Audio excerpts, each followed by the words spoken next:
بسم الله الرحمن الرحيم إن الحمد لله نحمده ونستعينه ونستغفره من يهده الله فلا مضل له ومن يضلل فلا هادي له وأشهد أن لا إله إلا الله وحده لا شريك له وأشهد أن سيدنا ونبينا وحبيبنا وشفيعنا وقرة أعيننا محمدا عبده ورسوله صلى الله تبارك وتعالى عليه وعلى آله وأصحابه وأزواجه وذريته وبارك وسلم تسليما كثيرا أما بعد فأعوذ بالله من الشيطان الرجيم بسم الله الرحمن الرحيم إن الشيطان لكم عدو فاتخذوه عدوا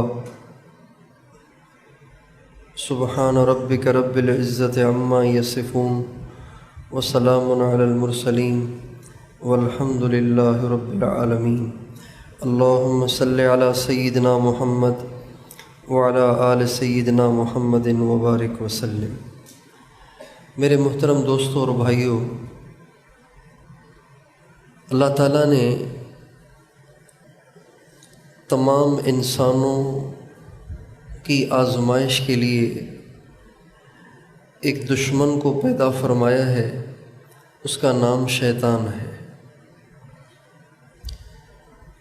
اور اس کو اللہ تعالیٰ نے بڑی طاقت دی ہے، بڑی طاقت دی ہے۔ ہمارے نبی کا ارشاد ہے کہ شیطان کو اتنی بھی طاقت ہے کہ وہ انسان کے خون کے اندر بھی دوڑتا ہے، جیسے انسان کی رگوں میں خون دوڑتا ہے نا ہر وقت، اسی طرح انسان کے خون کے ساتھ ساتھ شیطان اندر بھی دوڑتا ہے۔ اتنا اللہ نے اتنی اس کو قوت دی ہے۔ اور سب سے بڑا مسئلہ یہ ہے کہ وہ ہمیں دیکھتا ہے، ہم اسے نہیں دیکھ سکتے۔ جو دشمن نظر آتا ہو اس سے بچاؤ آسان ہوتا ہے، اور جو دشمن نظر ہی نہ آئے اس سے بچاؤ آسان نہیں ہوتا، مشکل ہوتا ہے۔ جو دشمن نظر آئے اس کو ہٹانے کے لیے، دفع کرنے کے لیے لاٹھی پاس ہو، بندوق پاس ہو، کلاشن کوف پاس ہو، لیکن جو دشمن نظر ہی نہ آئے تو اس کے لیے تو نہ بندوق کام دے گی اور نہ اس کے لیے لاٹھی کلہاڑی کام دے گی۔ لیکن حضور اکرم صلی اللہ علیہ وسلم کی ذات اقدس پہ قربان جائیں، ہمارے نبی نے اس اندیکھے دشمن سے بچنے کے لیے ہمیں ایسی چیزیں عطا فرمائی ہیں جن چیزوں کو غریب سے غریب بھی اپنا کر اس دشمن سے اپنے آپ کو بچا سکتا ہے اور امیر بھی بچا سکتا ہے۔ اگر ہمارے نبی کی طرف سے اس دشمن سے بچاؤ کے لیے ایسی شرائط ہوتی جس کے لیے پیسے چاہیے ہوں تو پھر غریب تو بیچارہ ویسے ہی شیطان کے ذریعے سے مارا جاتا۔ ہمارے نبی نے ہمیں ایسے اعمال دیے ہیں، ایسی دعائیں عطا فرمائی ہیں، ایسے معمولات بتائے ہیں کہ جن معمولات کو اختیار کر کے انسان شیطان کے شر سے بچ سکتا ہے۔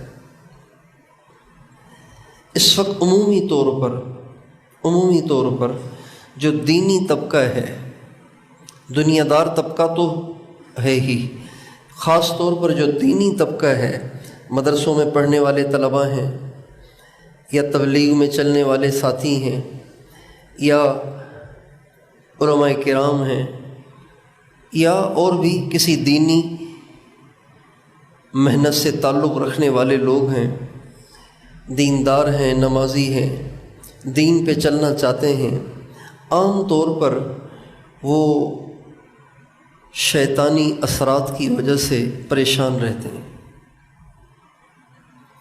کبھی بیمار، کبھی گھر میں کوئی مسئلہ، کبھی بچوں کے ساتھ کوئی مسئلہ، کبھی بیوی کے ساتھ کوئی مسئلہ، کبھی اپنی ذات کے ساتھ کوئی مسئلہ۔ چاہتے ہیں کہ ہمیں غصہ نہ آئے، خواہ غصہ آتا رہتا ہے، کبھی اس پہ برس پڑے، کبھی اس پہ برس پڑے، کبھی اس کے ساتھ الجھ گئے، کبھی اس کے ساتھ الجھ گئے، کبھی اس سے انبن، کبھی اس سے انبن، کبھی گھر میں انبن، کبھی باہر انبن، کبھی بچوں کی طرف سے مسئلہ، کبھی بیوی کی طرف سے مسئلہ۔ عام طور پر دیندار طبقہ اس میں پریشان ہے۔ حضور اکرم صلی اللہ علیہ وسلم نے جو اعمال اپنی امت کو بتائے ہیں وہ اعمال اتنے مؤثر ہیں کہ ان اعمال سے زیادہ مؤثر دنیا کا کوئی عمل نہیں ہو سکتا۔ لیکن ان اعمال کے لیے 3 چیزیں شرط ہیں۔ ان اعمال کا اثر، ان اعمال کی تاثیر کے ظاہر ہونے کے لیے، ان اعمال کا نتیجہ اور نفع حاصل کرنے کے لیے کتنی چیزیں ضروری ہیں؟ 3 چیزیں ضروری ہیں۔ سب سے پہلی چیز یقین ہے۔ سب سے پہلی چیز کیا ضروری ہے؟ یقین۔ آپ کا دل اس کو تسلیم کرے کہ یہ جو میں پڑھنے لگا ہوں اس میں میرا حل ہے، اور حضور نے بتایا ہے۔ جب ایک بہت ساری ڈگریاں لیے ہوئے ڈاکٹر آپ سے کہتا ہے کہ آپ کو یہ مرض ہے نا، تو آپ کے لیے یہ چیز ٹھیک نہیں ہے، آپ کو اس سے بچنا ہے، تو آپ کو ادھر کا کوئی لوکل ڈاکٹر کہے گا نا کہ بھئی یہ کھانے میں حرج نہیں، آپ کہیں گے ایسی ان پڑھ سا احمق صاحب، اتنے بڑے ڈاکٹر نے مجھے بتایا ہے اور یہ کل کا لڑکا مجھے کہہ رہا ہے کہ ایسے کچھ نہیں ہوتا۔ آپ اس کی بات کو نہیں لیں گے، اس لیے کہ اس کی ڈگریوں سے آپ اتنے متاثر ہیں کہ آپ اس کے نسخے کو حرف آخر سمجھتے ہیں۔ اسی طرح حضور اکرم سرکار دو عالم وجہ کائنات صلی اللہ علیہ وسلم کی بتائی ہوئی دعائیں اور آپ کے بتائے ہوئے اعمال پہ اتنا یقین ہو کہ اس کو حرف آخر سمجھ کے استعمال کیا جائے، یہ سب سے پہلی چیز ہے۔ اگر ہم اس یقین کے ساتھ ان دعاؤں کو پڑھیں تو دنیا کی کوئی طاقت ہمارا کچھ نہیں بگاڑ سکتی۔ یہ بنیادی چیز ہے۔ یقین کے بغیر اعمال کا اثر ظاہر ہونا ضروری نہیں ہے۔ اچھا، یہ بھی ہو سکتا ہے کہ یقین بھی نہ ہو اور آپ وہ عمل کریں اور اثر ظاہر ہو جائے، یہ ہو سکتا ہے۔ اللہ بڑا کریم ہے، اللہ بڑا مہربان ہے، اللہ کر سکتا ہے، لیکن ضروری نہیں ہے، ہو سکتا ہے۔ اور اگر یقین ہو پھر تو ضرور ہونا ہے، پھر تو ہو ہی نہیں سکتا کہ اس کا اثر ظاہر نہ ہو۔ اس لیے بنیادی طور پر ہم جو دیندار طبقہ ہیں نا، جو ہم دین کا کسی نہ کسی درجے میں کام کرنے والے لوگ ہیں، مدرسے میں پڑھ رہے ہیں، پڑھا رہے ہیں، تبلیغ کر رہے ہیں، یا کسی بزرگ سے بیعت ہیں، اب ذکر تسبیح پڑھ رہے ہیں، تو عمومی طور پر یقین کے معاملے میں ہم کمزور ہوتے ہیں۔ اللہ کے غیر سے ڈرنا، اللہ کے غیر سے متاثر ہونا، یہ ہمارا ختم نہیں ہوتا۔ اور جب تک انسان کا یقین کامل نہ ہو، اللہ کی ذات پہ بھروسہ نہ ہو، تب تک وہ پورے دین پہ چل ہی نہیں سکتا۔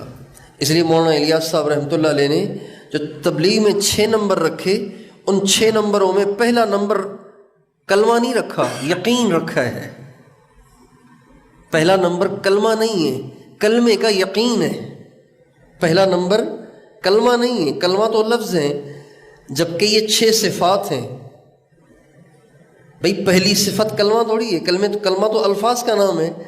پہلی صفت کلمے کا یقین ہے، یہ پہلا نمبر ہے۔ بہت سے ساتھی کہتے ہیں پہلا نمبر کلمہ نہیں، پہلا نمبر کلمہ نہیں، پہلا نمبر کلمے کا یقین۔ صفت تو یقین ہے، صفت تو کلمہ نہیں ہے، کلمہ تو الفاظ ہیں۔ اس لیے کہ یقین بنیاد ہے، اس پر ساری عمارت کھڑی ہوتی ہے۔ تو سب سے پہلی چیز ان اعمال کی تاثیر کے ظاہر ہونے کے لیے یقین ہے۔ حضرت عبداللہ ابن مسعود رضی اللہ تعالیٰ عنہ ایک دفعہ کہیں جا رہے تھے ساتھیوں کے ساتھ، تو ایک شخص کو جن تھا اس پر۔ تو حضرت عبداللہ ابن مسعود اپنے ساتھیوں کے ساتھ جب اس بستی سے گزرے تو لوگوں نے دیکھا کہ نیک لوگ جا رہے ہیں، ان کا جی ہمارے اس بھائی کو جن چڑھ گیا ہے، آپ اس پہ کچھ پڑھیں۔ انہوں نے کچھ پڑھا، پڑھتے ہی وہ ٹھیک ہو گیا۔ تو جن پہ پڑھا وہ تو حیران ہوئے ہی، حضرت عبداللہ ابن مسعود کے ساتھی بھی بڑے حیران ہوئے، پتہ نہیں کیا اس نے پڑھا، ایک دم آدمی ٹھیک ہو گیا۔ جب واپس آئے تو سرکار دو عالم صلی اللہ علیہ وسلم کو کارگزاری سنائی، رسول اللہ عبداللہ نے پتہ نہیں اس پہ کیا پڑھا، وہ بالکل پاگل ہو رہا تھا جن سے، اس نے پتہ نہیں کیا پڑھا، وہ بالکل ٹھیک ہو گیا۔ اور میں تم نے کیا پڑھا؟ تو ان کا جی یا رسول اللہ میں نے سورہ مومنون کی آخری آیتیں پڑھ کے اس کے کان میں دم کی۔ آپ نے فرمایا والذی بعثنی بالحق، قسم ہے اس ذات کی جس نے مجھے حق دے کر بھیجا ہے، لو ان رجلا موقنا قرأها على جبل لزال، اس ذات کی قسم جس نے مجھے حق دے کے بھیجا ہے، اگر کوئی یقین والا شخص اس آیت کو پڑھ کر پہاڑ پہ بھی پھونک دے تو پہاڑ بھی اپنی جگہ سے ہٹ جائے گا۔ لو ان رجلا موقنا، یقین والا، قرأها على جبل، پہاڑ پہ بھی پڑھ کے پھونک دے تو پہاڑ بھی اپنی جگہ چھوڑ دے گا۔ بنیادی چیز ہے کہ یقین ہونا چاہیے، ایک چیز۔ دوسری بات کہ صرف دعاؤں پہ ہی اکتفا نہ ہو، صرف دعاؤں پہ ہی اکتفا نہ ہو، اللہ کے احکام بھی زندگی میں ہوں۔ اللہ کے احکام زندگی میں نہ ہوں، بس دعائیں پڑھتا رہے تو ان دعاؤں کا اثر نہیں ہوگا۔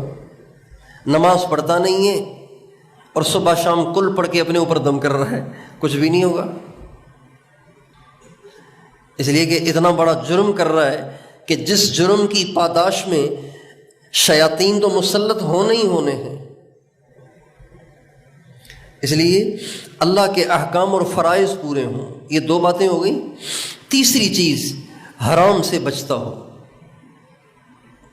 حرام سے بچتا ہو، اس لیے کہ حرام اور شیطان کی بڑی مناسبت ہے۔ جیسے گندگی اور مکھی کی بڑی مناسبت ہے، گندگی اور مکھی کی مناسبت ہے نا، اسی طرح حرام اور شیطان کی بہت مناسبت ہے آپس میں۔ جہاں حرام ہوتا ہے وہاں بڑے شوق سے شیطان آتا ہے، اور جہاں حرام نہیں ہوتا تو وہاں پہ شیطان کی دال نہیں گلتی، وہاں سے شیطان بھاگتا ہے۔ اس لیے کہ جہاں حرام نہیں ہوتا وہاں فرشتے ہوتے ہیں، وہاں نور ہوتا ہے، نور ہوتا ہے، فرشتے ہوتے ہیں، اور جہاں نور اور فرشتے ہوں تو وہاں تو شیطان قریب بھی نہیں آ سکتا، ورنہ اس کو گولے پڑیں گے۔ اس لیے تین چیزیں ضروری ہیں، یقین، اللہ کے احکام پورے، فرائض، اور گناہوں سے انسان بچتا ہو۔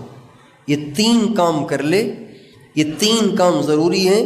اس کے بعد جو حضور اکرم صلی اللہ علیہ وسلم نے حفاظت کے لیے اعمال بتائے ہیں اس کا انسان اہتمام کرے، اللہ تعالیٰ شیطان اور شیطانی طاقتوں کو ضرور اس سے دور کر دیتا ہے۔ یہ جو نظر بھی لگ جاتی ہے اس کی وجہ بھی یہی ہوتی ہے۔ نظر بھی جو لگتی ہے نا،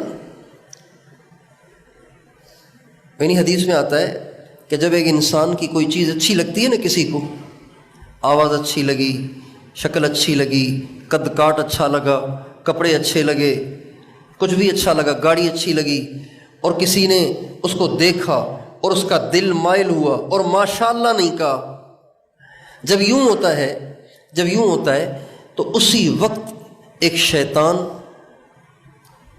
حسد کی وجہ سے کہ یہ کیوں اچھا لگ رہا ہے، یہ آدم کا بیٹا اور آدم کی بیٹی اوروں کو کیوں اچھی لگ رہی ہے، اس کے کپڑے کیوں اچھے لگ رہے ہیں، اس کی شکل کیوں اچھی لگ رہی ہے، اس کی آنکھیں کیوں اچھی لگ رہی ہیں، اس کی گاڑی کیوں اچھی لگ رہی ہے، اس حسد کی وجہ سے شیطان اس پہ مسلط ہو جاتا ہے۔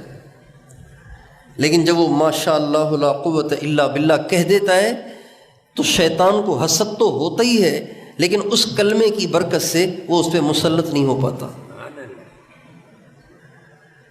تو نظر بھی شیطانی اثرات میں سے ایک اثر ہے، اسی طرح جادو، اسی طرح جنات، اسی طرح آسیب، اسی طرح یہ ساری چیزیں۔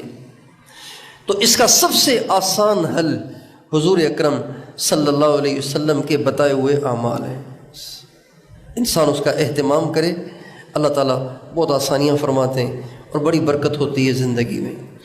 تو اب اعمال تو بہت ہیں، اعمال تو بہت ہیں، لیکن چند اعمال ایسے ہیں جو مختصر ہیں اور ہر آدمی اہتمام سے اس کو نبھا سکتا ہے۔ اگر اعمال زیادہ ہوں تو پھر بوجھ بن جاتے ہیں، پھر مستقل انسان اس کو کر نہیں پاتا۔ لیکن چند اعمال ایسے ہیں اگر ہم اسی کی پابندی کر لیا کریں تو وہ اعمال ہمیں حفاظت کے لیے کافی ہو سکتے ہیں۔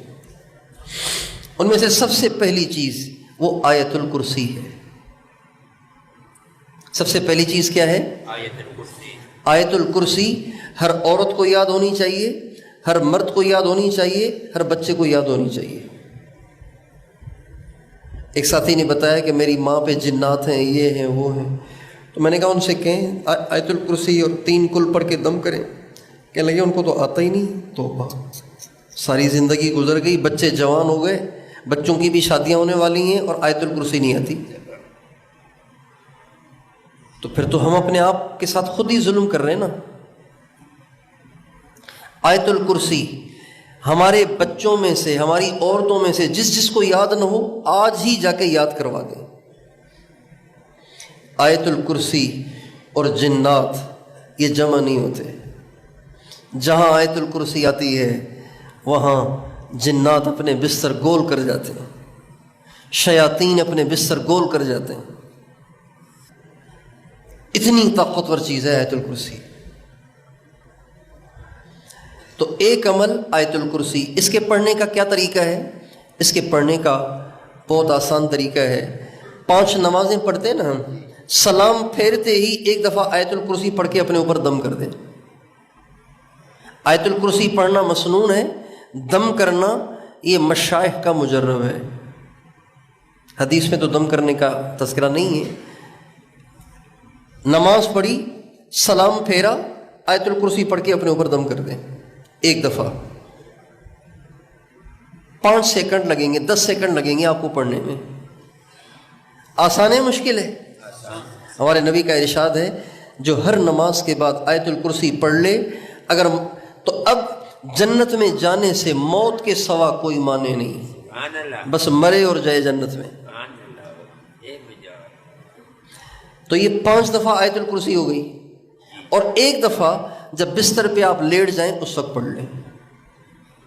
جب آپ لیٹ جائیں گے اور لیٹ کر بستر پہ پہنچ کے آپ آیت الکرسی پڑھیں گے تو ہمارے نبی کا ارشاد ہے اس آیت الکرسی کی برکت سے اللہ اس کی بھی حفاظت کرے گا، اس کے گھر کی بھی حفاظت کرے گا، اس کے پڑوس کی بھی حفاظت کرے گا، اس ایک آیت الکرسی کی برکت سے۔ اور ایک فرشتہ اللہ مقرر کرے گا جو ساری رات اس کا پہرا دے گا، ایک دفعہ آیت الکرسی کی برکت سے۔ لیکن جب آپ آیت الکرسی پڑھ رہے ہو نا تو یہ حضور کی بات آپ کے ذہن میں ہو، اس کو کہتے ہیں احتساب، ایماناً واحتساباً۔ حدیث میں بار بار اس کا تذکرہ آتا ہے، ایماناً واحتساباً، احتساب کے ساتھ جو پڑھ رہا ہوں اس پر یہ ہونا ہے، اس احتساب کے ساتھ، اس استحضار اور یقین کے ساتھ ہم نے پڑھنی ہے آیت الکرسی۔ ایک عمل تو یہ ہو گیا، اس کا طریقہ بھی واضح ہو گیا، طریقہ واضح ہو گیا نا۔ اب ٹوٹل کتنی دفعہ آیت الکرسی پڑھنی ہے؟ 6 دفعہ۔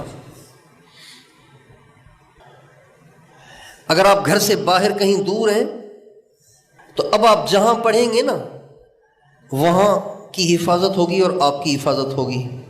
تو ایک آیت الکرسی اپنے گھر کے لیے بھی پڑھ لیں۔ اگر آپ سفر میں ہیں، باہر ہیں، گھر سے دور ہیں، تو جو آیت الکرسی آپ رات کو پڑھیں گے اس سے آپ کی حفاظت ہوگی، آپ جس گھر میں رہ رہے ہیں اس کی حفاظت ہوگی، پڑوس کی حفاظت ہوگی۔ آپ کا گھر حالہ میں ہے تو ایک اپنے اس گھر کے لیے بھی پڑھ لیں تو اس کی بھی اللہ کی ذات سے امید ہے حفاظت ہو جائے گی۔ تو 6 دفعہ آیت الکرسی ہو گئی ٹوٹل، ٹھیک ہے، ایک عمل یہ ہو گیا۔ دوسرا عمل ہے آخری 3 کل، قل هو اللہ احد، قل اعوذ برب الفلق، قل اعوذ برب الناس، یہ 3 صورتیں۔ آپ علیہ السلام کا ارشاد ہے جس نے صبح اور شام یہ 3 صورتیں پڑھ لیں تکفیہ من کل شیء، ہر مصیبت سے حفاظت کے لیے یہ 3 صورتیں کافی ہیں،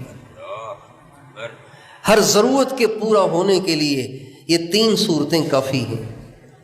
ہمارے حاجی صاحب فرماتے تھے جب یہ مرکز نیا نیا بن رہا تھا تو فرماتے تھے میں چندہ نہیں کرتا ہوں، نہ میں لوگوں سے لیتا ہوں، لوگ مجھے دینے کے لیے بہت پیسے لاتے ہیں لیکن میں نہیں لیتا ہوں، میرا یہ مرکز صرف 3 صورتوں پہ کھڑا ہوا ہے، میں صبح شام 3 صورتیں پڑھتا ہوں، اس کی برکت سے اللہ نے مرکز بنا دیا ہے۔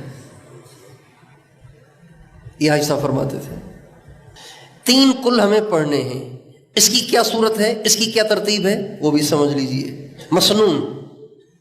مسنون ترتیب اس کی یہ ہے کہ فجر کے بعد 3 کل 3 دفعہ پڑھیں، مغرب کے بعد بھی 3 کل 3 دفعہ پڑھیں، بستر پہ پہنچ کے سونے سے پہلے بھی یہ 3 کل 3 دفعہ پڑھیں، باقی 3 نمازیں رہ گئیں، ظہر، عصر اور عشاء، ان تینوں نمازوں کے بعد یہ 3 کل 1 دفعہ پڑھیں۔ یہ ساری مسنون ترتیب ہے، اس کا اہتمام کریں۔ یہ 2 عمل ہو گئے، کتنے عمل ہو گئے؟ 2 عمل ہو گئے۔ آیت الکرسی 6 دفعہ، اس کی ترتیب ہو گئی۔ یہ 3 کل بھی 6 دفعہ پڑھنے، 6 اوقات میں پڑھنے، اس کی ترتیب بھی واضح ہو گئی۔ فجر کے بعد 3 دفعہ، مغرب کے بعد 3 دفعہ، سونے سے پہلے 3 دفعہ، باقی نمازوں کے بعد 1 دفعہ۔ یہ 2 عمل ہو گئے، ذہن نشین ہو گئے، یہ 2 عمل ہو گئے۔ تیسرا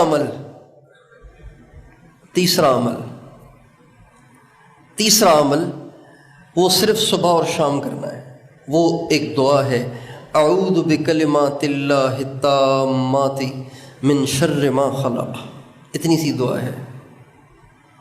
یہ دعا جو پڑھ لے گا اللہ تعالیٰ ہر شر سے، ہر موذی سے اس کی حفاظت کریں گے۔ ہمارے نبی کے زمانے میں ایک شخص کو، ایک صحابی کو بچھو نے ڈس لیا، آپ علیہ السلام نے فرمایا اگر اس نے اعوذ بکلمات اللہ التامات پڑھی ہوتی تو بچھو اس کو نقصان نہیں دے سکتا تھا، اگر اس نے پڑھی ہوتی تو نقصان نہیں ہو سکتا تھا۔ اس کو پڑھنا ہے 3 دفعہ۔ اور ایک اور دعا ہے، بسم اللہ الذی لا يضر مع اسمہ شیء فی الارض ولا فی السماء وهو السمیع العلیم، یہ بھی چھوٹی سی دعا ہے۔ یہ دعا جو پڑھے گا اسے اچانک کوئی مصیبت نہیں آئے گی۔ اچانک مصیبتیں بھی ہوتی ہیں نا، مفاجاتی مصیبتیں، اچانک مصیبت آ جاتی ہے، اچانک کوئی پریشانی کھڑی ہو جاتی ہے، تو اچانک آنے والی پریشانیوں سے بچنے کے لیے بسم اللہ الذی لا یضر مع اسمہ شیء فی الارض ولا فی السماء وهو السمیع العلیم، 3 دفعہ صبح 3 دفعہ شام۔ یہ کتنے اعمال ہو گئے؟ 4۔ کتنے ہو گئے؟ 4۔ ایک دعا ہے ہمارے نبی نے بتائی ہے، ہمارے نبی نے فرمایا اگر کسی نے صبح کو وہ پڑھ لی ہے، وہ دعا پڑھ لی ہے صبح کو اور شام کو پڑھ لی ہے، تو کوئی جادوگر بھی اپنے جادو کے ذریعے اس کو نقصان نہیں دے سکتا۔ کوئی جادوگر بھی آ جائے نا اس کو نقصان پہنچانے کے لیے، اس کو نقصان نہیں دے سکتا۔ وہ دعا ہے اصبحنا واصبح الملک للہ والحمد کلہ للہ اعوذ باللہ الذی یمسک السماء ان تقع علی الارض الا باذنہ من شر ما خلق وذرأ ومن شر الشیطان وشرکہ۔ 1 دفعہ پڑھنی ہے صبح، اور ایسے ہی شام کو امسینا وامسی الملک للہ والحمد کلہ للہ، پوری دعا 1 دفعہ پڑھنی ہے۔ یہ مختصر سے اعمال ہیں، اگر کوئی بلا ناغہ پابندی کے ساتھ، اوقات کی تعیین کے ساتھ، پابندی کے ساتھ، بلا ناغہ ہمیشگی کے ساتھ ان اعمال کو کرے، اللہ تعالیٰ آئے دن آنے والے مسائل سے، آئے دن آنے والی شیطانی پریشانیوں سے اس کی ضرور بضرور حفاظت کریں۔ یہ اعمال عورتیں بھی کریں، مرد بھی کریں، بچوں کو بھی سکھائیں، بچوں کو بھی یہ چیزیں سکھائیں، بچوں کو بھی یہ چیزیں سکھائیں۔ ہم نے دیکھا ہے دیہاتوں میں بچوں کے پاس بھی لاٹھیاں ہوتی ہیں، بچوں کے پاس بھی لاٹھیاں ہوتی ہیں، کیوں؟ اس لیے کتے ہیں وہاں پہ، تو ماں باپ نے بچوں کو بھی لاٹھی دی ہوئی ہے تاکہ کہیں پیشاب ویشاب کے لیے باہر نکلے یا کسی کام سے نکلے تو وہ کتا آ جائے اور کاٹنے لگے تو بچے کے پاس لاٹھی ہونی چاہیے تاکہ اس کی اپنا دفاع کر سکے۔ تو جیسے بچوں کو کتوں سے اور جانوروں سے دفاع کے لیے اس کا انتظام کیا جاتا ہے، ایسے ہی شیطانی طاقتوں سے حفاظت کے لیے بھی ہمیں بچوں کو یہ سب چیزیں یاد کرانی چاہیے اور سکھانی چاہیے۔ بھائی یہ اعمال آسان ہے نا، ایک دن میں یاد ہو سکتی ہیں ساری چیزیں، یہ تو معمولات ہو گئے۔ اور شیطانی طاقتوں سے حفاظت کے لیے کوشش کریں کہ باوضو رہیں، باوضو رہیں۔ انسان جب تک باوضو رہتا ہے ایک فرشتہ گارڈ کی شکل میں اس کے ساتھ رہتا ہے ہر وقت، 24 گھنٹے۔ وضو ٹوٹ جائے گا وہ فرشتہ چلا جائے گا، باوضو رہے گا وہ فرشتہ اس کے ساتھ رہے گا۔ عام طور پر شیطانی حملے ناپاکی کی حالت میں ہوتے ہیں۔ بعض لوگوں کو غسل کی حاجت ہوتی ہے، اس میں بہت تاخیر کرتے ہیں، دیر کر دیتے ہیں۔ بعض عورتیں اپنے ماہواری کے زمانے میں کہتی ہیں کہ ناپاک تو ہم ویسے ہی ہیں، لہٰذا ہمیں باوضو رہنے کی کا تو کوئی فائدہ ہی نہیں ہے۔ نہیں، باوضو رہنے کا فائدہ ہے۔ ماہواری کے ایام میں بھی جب وہ عورتیں وضو کر کے باوضو رہیں گی تو وہ فرشتہ جس کو اللہ نے وضو کی حالت میں رہنے والے کے لیے مقرر کیا ہے وہ تو رہے گا نا۔ اس لیے عورتوں کو چاہیے کہ اپنی ناپاکی کے زمانے میں پاکی کے زمانے سے زیادہ باوضو رہنے کی کوشش کریں، اس لیے کہ عام طور سے عورتوں پر جنات شیاطین کے جو حملے ہوتے ہیں وہ ماہواری کے ایام میں ہوتے ہیں، حیض کے ایام میں ہوتے ہیں۔ باوضو رہنا، یہ دو باتیں ہو گئیں، ایک تو دعائیں ہو گئیں، یہ دوسری چیز ہو گئی۔ تیسری چیز کہ کبھی بھی ہمیں بیت الخلاء میں دعا کے بغیر نہیں جانا چاہیے، کبھی بھی۔ اپنے بچوں کو بھی پابند کریں، عورتوں کو بھی پابند کریں، مردوں کو بھی پابند کریں، چونکہ بیت الخلاء اور غسل خانہ یہ شیاطین کے مراکز ہیں، گندگی ان کو زیادہ اچھی لگتی ہے، یہ مراکز ہیں شیاطین کے، جنات کے۔ لہٰذا ہمارے نبی کی عادت شریفہ تھی کہ جب کبھی بھی آپ بیت الخلاء تشریف لے جاتے تھے تو آپ دعا پڑھتے تھے، اللہم انی اعوذ بک من الخبث والخبائث، اے اللہ میں تیری حفاظت چاہتا ہوں، تیری پناہ چاہتا ہوں نر جنات سے بھی اور مادہ جنات سے بھی، نر جنات سے بھی اور مادہ جنات سے بھی۔ یہ دعا ضرور پڑھ لینی چاہیے۔ اور اس کے ساتھ ایک دعا اور بھی ہے، بسم اللہ الذی لا الہ الا ہو، یہ دعا پڑھ کے پھر پڑھنی چاہیے، اللہم انی اعوذ بک من الخبث والخبائث۔ جو آدمی بسم اللہ الذی لا الہ الا ہو پڑھ لیتا ہے تو اللہ تعالیٰ شیطان کو اس کا ننگا جسم ہی نہیں دکھاتے۔ بسم اللہ الذی لا الہ الا ہو پڑھنے سے ایک پردہ حائل ہو جاتا ہے، جنات اور شیاطین آپ کا ننگا جسم نہیں دیکھ سکتے۔ اللہم انی اعوذ بک من الخبث والخبائث سے دیکھ تو لیں گے لیکن کر نہیں سکیں گے کچھ، اور اس دعا کے پڑھنے سے دیکھ ہی نہیں پائیں گے۔ ہم لوگ گئے پشاور میں ہمارے ایک ساتھی ہیں، بڑے عامل ہیں، وہ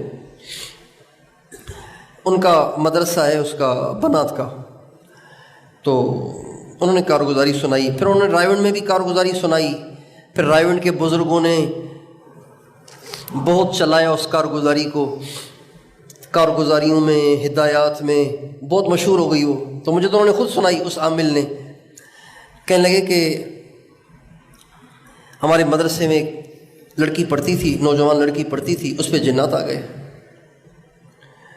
تو اب مدرسے کی طالبہ تو نیک لڑکی، تو اس پہ پتہ نہیں کیوں جنات آ گئے، اعمال والی پرہیزگار لڑکی مدرسے میں پڑھنے والی، اس پہ جنات آ گئے، تو ہم بہت پریشان ہوئے۔ بہرحال کہنے لگے میں نے عمل کیا اور جن کو حاضر کر لیا۔ تو میں نے کہا تم کون ہو؟ اس نے اپنا نام بتایا۔ کیا کرتے ہو؟ کہا میں عالم ہوں۔ کہا عالم ہو تم؟ کہاں سے پڑھے ہو؟ فلاں مدرسے سے پڑھا ہوں میں، اچھے بڑے مدرسے کا نام بھی لیا کہ میں نے فلاں مدرسے سے علم پڑھا ہے، عالم ہوں میں۔ تو ان کا تمہیں شرم نہیں آتی؟ کمبخت تم عالم ہو کے اس لڑکی کو پریشان کر رہے ہو؟ کا بات یہ ہے نا کہ عالم تو ہوں لیکن ننگا بدن جب مرد کو نظر آئے گا تو مرد کی نیت تو خراب ہو جائے گی نا۔ تو مجھے یہ لڑکی نظر آ گئی تھی ننگے بدن کے ساتھ، تو اس لیے میرا اس پہ دل آ گیا، تو اس لیے میں پریشان کرتا ہوں اس کو۔ اور قصور تو اس کا ہے۔ کہ اس کا کیا قصور ہے؟ کہ اس نے وہ دعا کیوں نہیں پڑھی جس دعا کی وجہ سے انسانوں کا جسم پھر جنات کو نظر نہیں آتا۔ تو اس عالم کو، اس عالم بھی ہے، عامل بھی ہے، مفتی بھی ہے، اس کو پتہ نہیں تھا اس دعا کا۔ تو کہا وہ کون سی دعا ہے؟ تو کہا حدیث کی فلاں کتاب ہے۔ کہا نکالو، نکالی۔ کہا جلد نمبر فلاں باب، اس میں دیکھو یہ دعا لکھی ہوئی ہے کہ نہیں؟ اس میں کیا لکھا ہوا ہے؟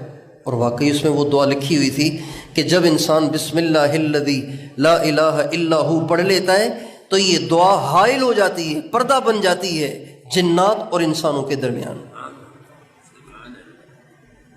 یہ اس جن نے بتائی دعا، اور اس کے بعد پھر وہ دعا مشہور ہوئی، اور پھر رائے میں چلی، جماعتوں میں چلی۔ اس کے بعد ہم نے بھی پہلے نہیں سنی تھی یہ دعا، اس کے بعد سنی۔ تو بیت الخلاء میں جائیں، بسم اللہ الذی لا الہ الا ہو اللہم انی اعوذ بک من الخبث والخبائث ضرور پڑھیں۔ غسل خانے کی دعا بھی یہی ہے، غسل خانے کی دعا بھی یہی ہے، اور ہر گندی جگہ کی یہی دعا ہے۔ آپ کسی گھوڑوں کے استبل میں چلے جائیں جہاں لید ہی لید ہے، چاروں طرف گھوڑوں کی لید ہے، وہاں بھی یہ دعا پڑھیں۔ گندگی ہے نا، شیاطین ہوں گے ضرور وہاں پہ۔